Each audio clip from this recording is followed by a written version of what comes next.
So Bruce talked about this being a treat. I hope so. It's not one of my most favorite things to do. I don't mind it, but Merlin came up to me last Sunday and said, "Tag, you're it. You're preaching next Sunday." I didn't even get asked. So we're going to talk today. Sorry, that's Jeff's clicker.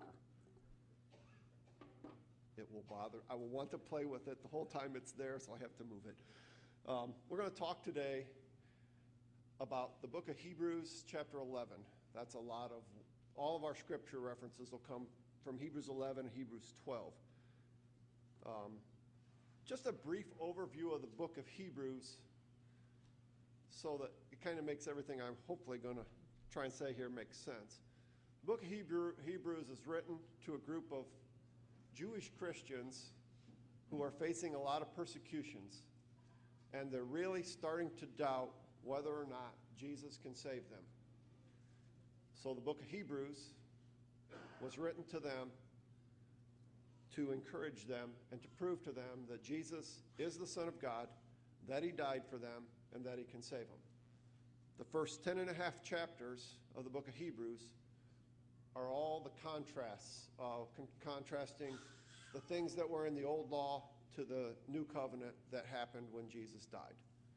From verse 18 or verse 19 in chapter 10 to the end of the book, it's all encouragement to these Christians about why they should continue pressing forward, why Jesus can save them, and what reward they're going to have when they have reached the end of their lives.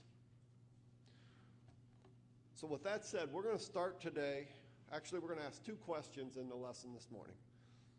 The first one's kind of going to be a game. For some of you, this game will be extremely easy. For others of you, this may be a little bit harder for you to figure out. But the first question is, who am I and why does God love me? And I'm going to give you some attributes of three different people, and you see if in your heads you can figure out who these three people are. The first one, I was the son of Terah. I was the husband of Sarah. As I went through my life and my travels, twice I lied to different people about who my wife was. God made a covenant with me. I was not patient and did not wait for God to fulfill his half of the covenant. I took things into my own hand and had a son that God really didn't intend for me to have. His name was Ishmael. I had a nephew whose name was Lot that I traveled with. I ended up parting ways with him. At one point in my life, I pleaded with God to spare Sodom and Gomorrah, down to even if there was 5 righteous people that lived there. I did finally have my promised son when I was 100 years old and my wife was 90. And at one point then, I turned and offered my son Isaac to God. For those of you, most of you probably have guessed it. For those of you who didn't, this was Abraham. The second person, I was the son of Jochebed and Amram. I was Aaron's brother. I was raised as a son of Pharaoh's daughter. At one point in my life, I killed an Egyptian man. At another point in my life, I argued with God when he was talking to me from a burning bush about not wanting to do what he wanted me to do. I led the Israelites from slavery. I pleaded with God at different times not to destroy Israel. And at one point in our wanderings, I disobeyed God's instructions, and I was not permitted to enter the promised land as a punishment for that.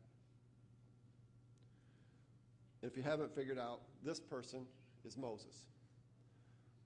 The third person, and all these people are going to be people that are mentioned in Hebrews chapter 11. The third person, I was a son of Jesse.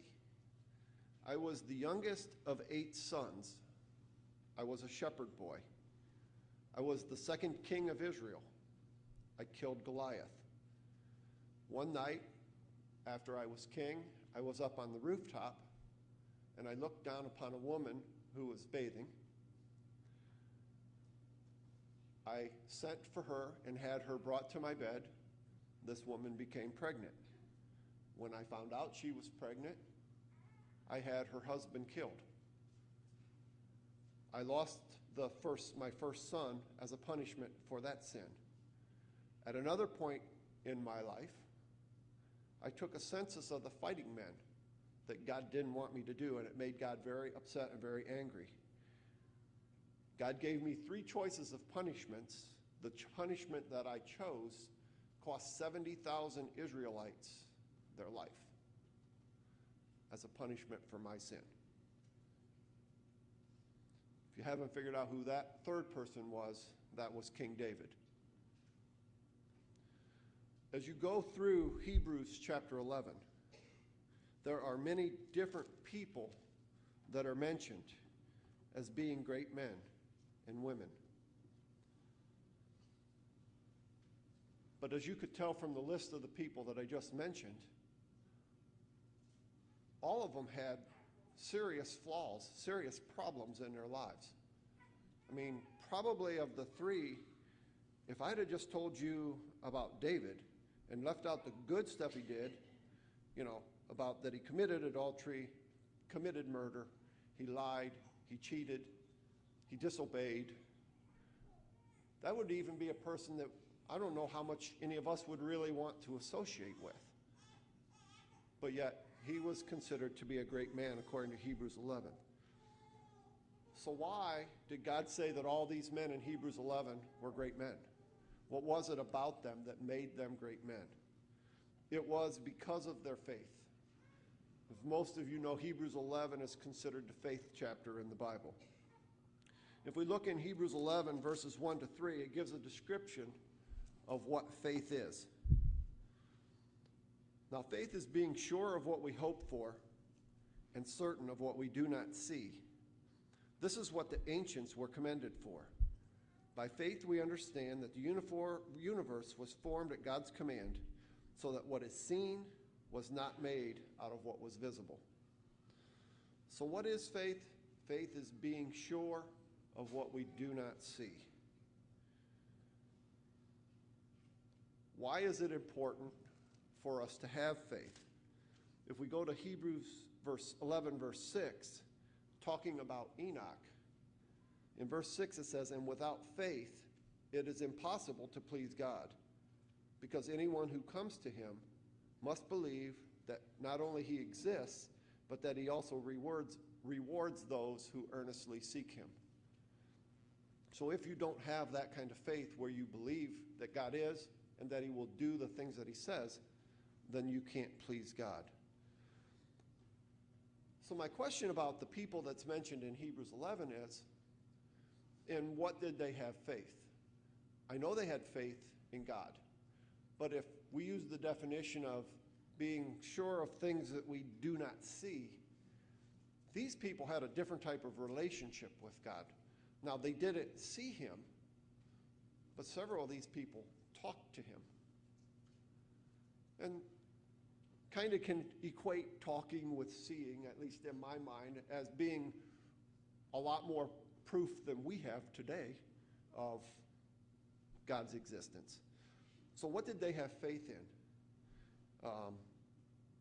I think they had faith in God, but they had faith in the reward that God had promised them, in the things that they were going to receive if they lived according to what God wanted them to do.